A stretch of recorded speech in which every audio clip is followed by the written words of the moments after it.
one day, my family and I were going a walk along the canal towpath, and I saw a path going off that looked sort of attractive. So we came along, and there was a nice farm, and then I saw this building that I'd never seen before.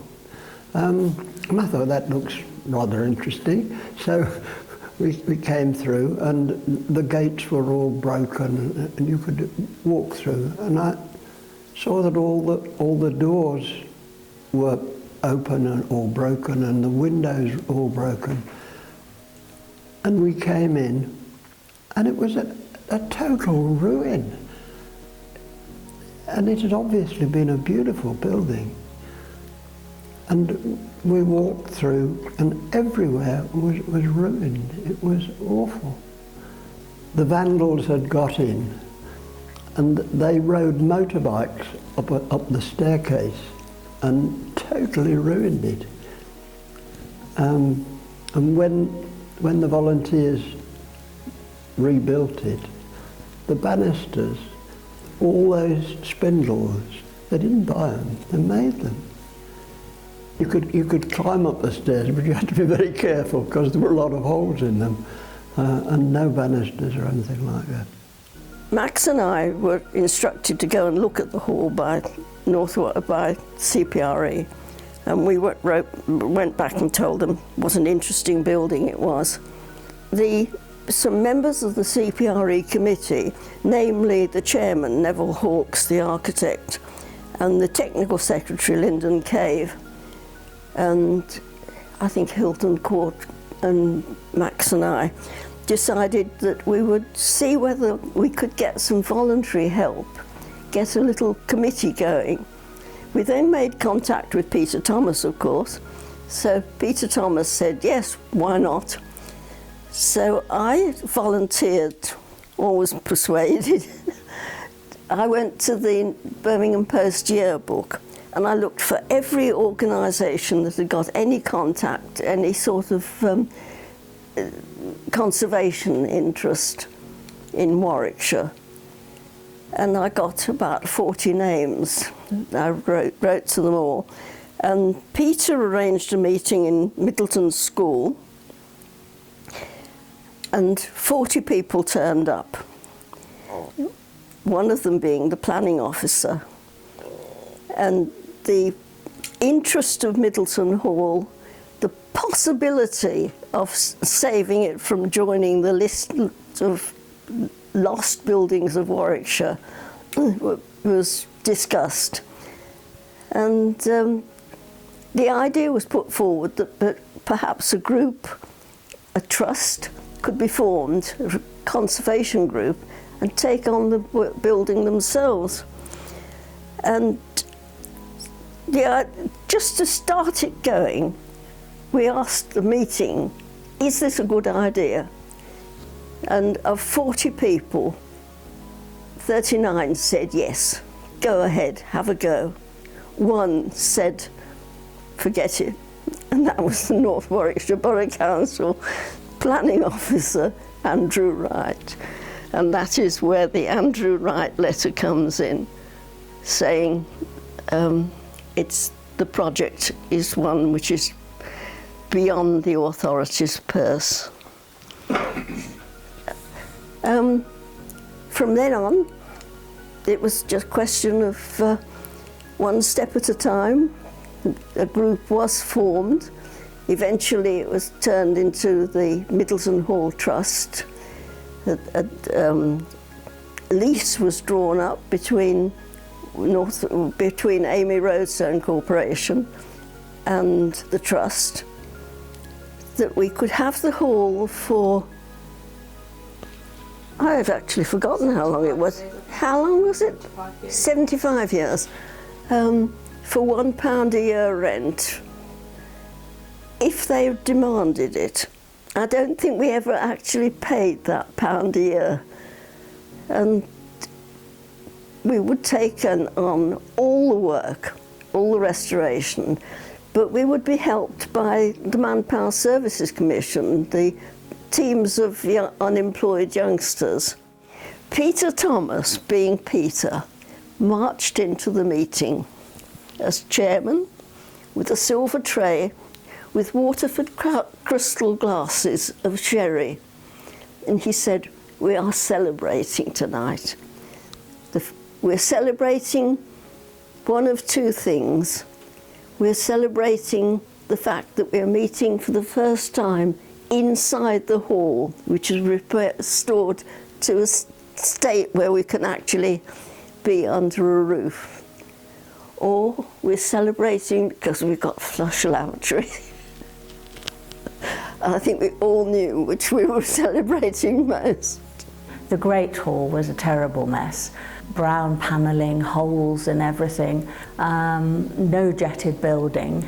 That was about to crumble. Well, I don't know. When I see it now, you can't believe what it was like before. You could see through floorboards, absolutely hopeless. And you just wondered whether it was possible to restore it. But I don't know how it happened, but it did just happen. There were so many people that were so enthusiastic that we got it going. We did all the things we could do physically, but it was obvious that we had to have money because every so often we had to have professional people in to help us. We had to pay for architects and people to advise us. Yes, bit by bit, we got excited. A room was suddenly decorated and we could use it for events.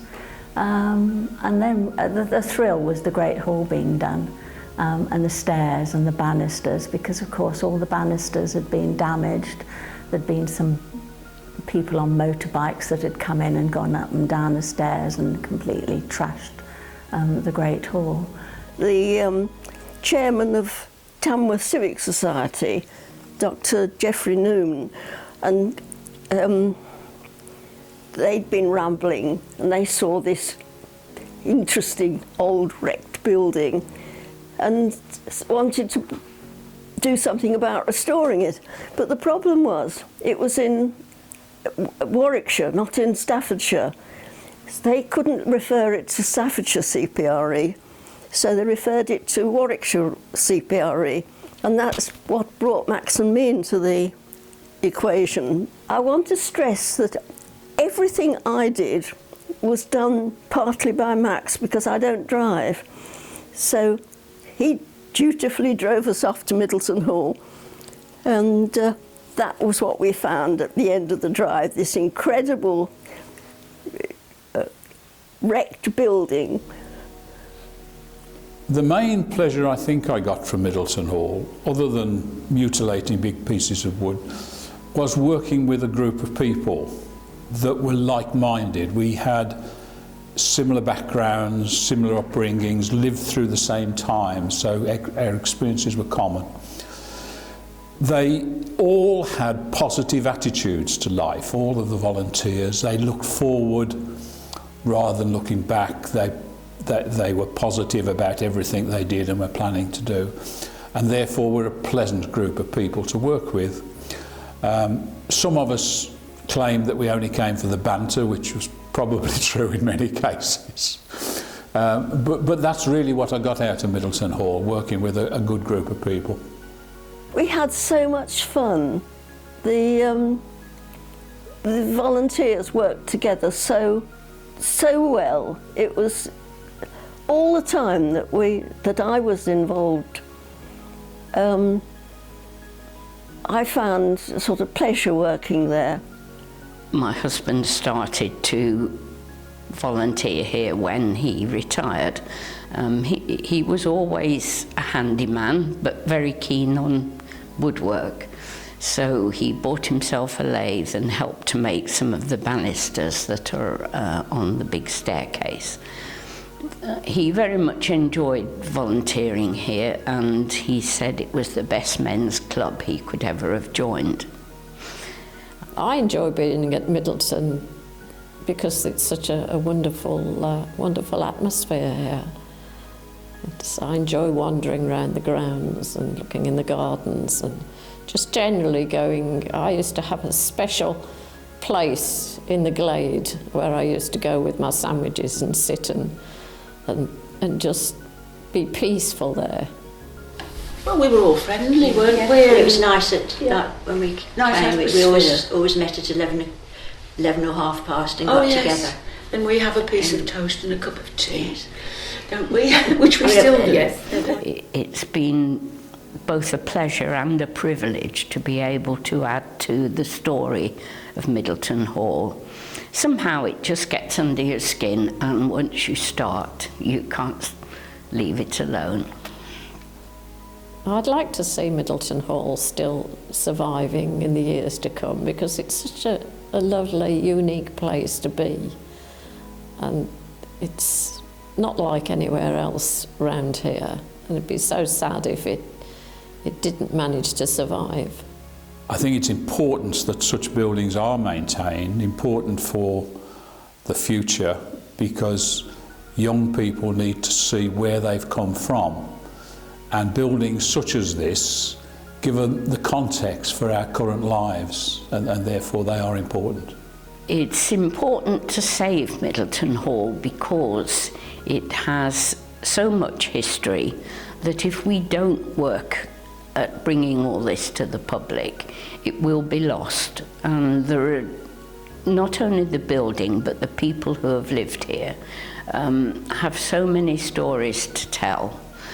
In this day and age, everything is today and tomorrow, but the past is very important and can teach us a lot. And being very interested in history as I am, I think we need to keep in people's eye what has gone on in the past.